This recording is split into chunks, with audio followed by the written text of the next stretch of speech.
And good morning, San Diego. I'm 10 News reporter John Horn. We are here this morning to discuss some new legislation that is going to tighten a gun sales loophole that our reporting has directly led to. And that has to do with the Poway synagogue shooting and how a 19-year-old was able to buy a gun, an AR-15, with an invalid hunting license. And we have been following this issue since we broke the story last August, and our reporting has led us to discover that if a gun shop accepts an invalid hunting license for somebody that is under 21, the State Justice Department does not verify that, and that is what led to this suspected shooter getting the gun that was used in that attack back in April of 2019.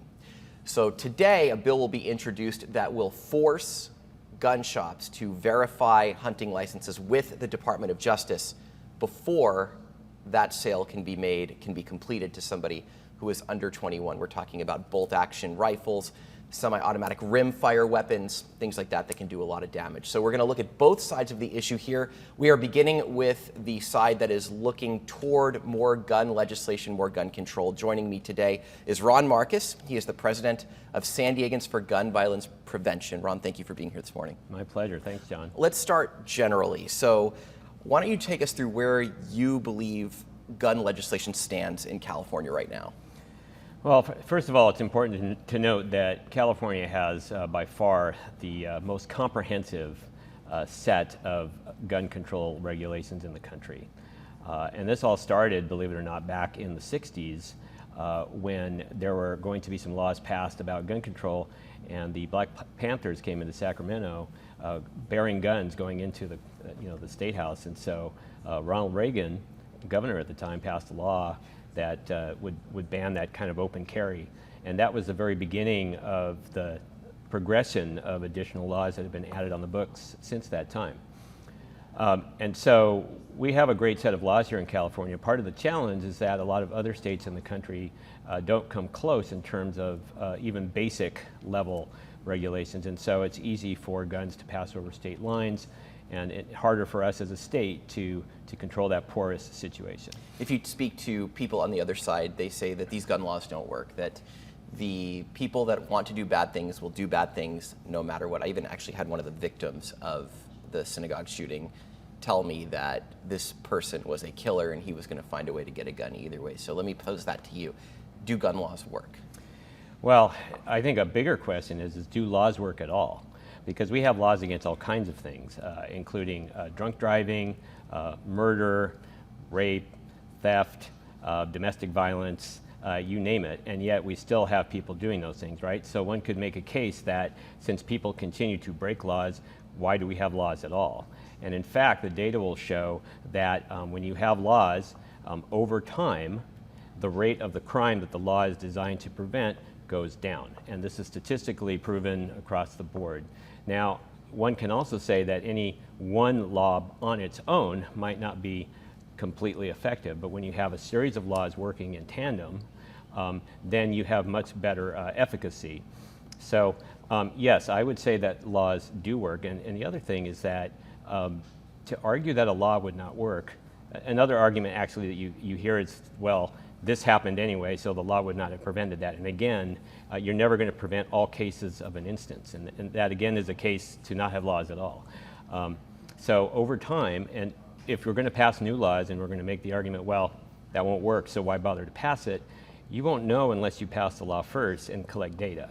And the bottom line is we have an epidemic of gun violence. We have almost 39,000 deaths every year from gun violence. About 2/3 of those are suicides and directly attributed to easy access to guns when people should not be getting those guns. Let's turn to the Poway synagogue shooting. The shooter was 19. There is still an exemption in California for people that are over 18 but under 21 that have a valid state-issued hunting license to be able to buy a rifle in this state. Not an AR-15 style anymore, but you can still buy semi-automatic rimfire or a bolt-action shotgun. So let's start with that. What is your take just on the hunting license exemption overall? Well, I think that having an exemption can be okay, but I think then you have to have other safeguards in place.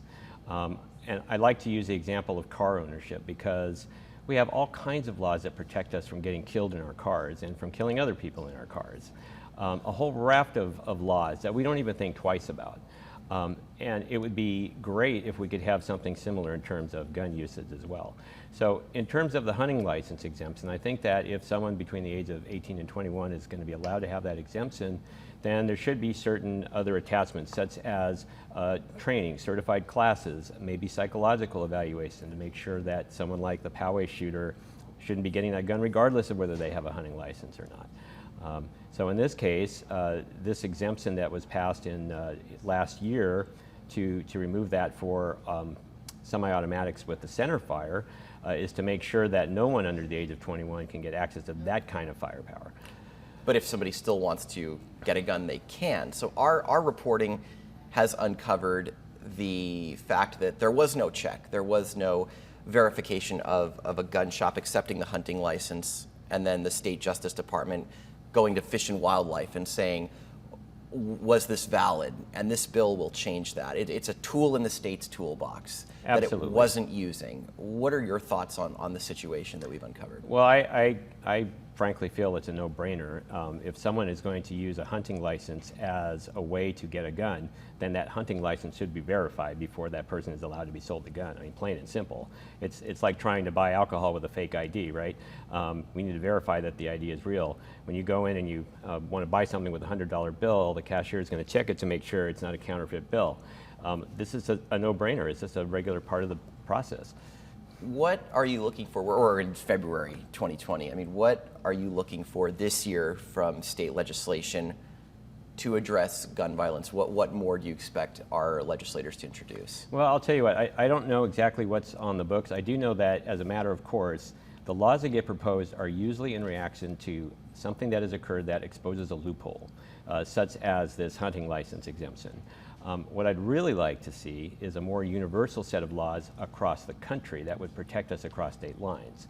We don't have that. In fact, Congress has refused to do anything about this issue, even after Sandy Hook, which was over 7 years ago now. So we're still waiting to see if we can get people in the government that are courageous enough to pass some basic level gun regulations that'll help keep us all safe and allow responsible gun owners to keep enjoying their ownership. Let's turn to that federal level, and then we'll wrap things up. But you talked about Congress. There were several mass shootings in the middle of last year, and people talked about red flag laws potentially at the federal level.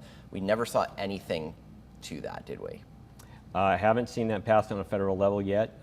California is one of the states that leads the nation in that regard. In fact, our own city attorney has been leading the way in terms of training police departments across the state on how to implement the law, how to educate folks about that law, so that if you feel that you are in peril from a family member or a friend who has guns, or they may be a danger to themselves, we have the capability to remove those guns for a period of time until those people can get help. Okay. Ron Marcus, San Diegans for Gun Violence Prevention. Is there anything else you'd like to share before we let you go? No, we just hope that, the most important thing to understand about our group is that we are trying to represent the mainstream of America, which the consensus is we need some basic federal standard for reducing the amount of gun violence in this country. We are really only concerned about how do we stop the number of deaths in this country, and whatever way that we can find. And we want to work with everybody. So gun owners and non-gun owners alike, we all care about the fact that too many people are getting shot, and we want to find ways to work together to reduce that violence in this country. Thank you very much. And again, if you are just tuning in, I'm 10 News reporter John Horn.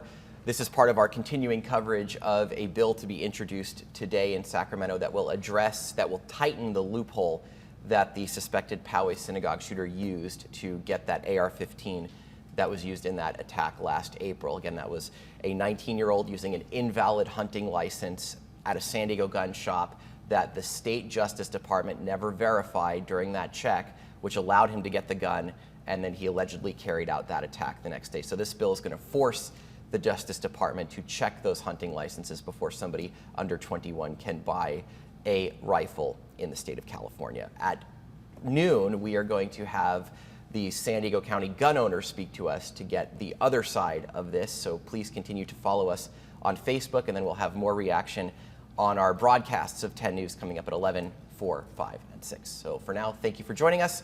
I'm John Horn, 10 News.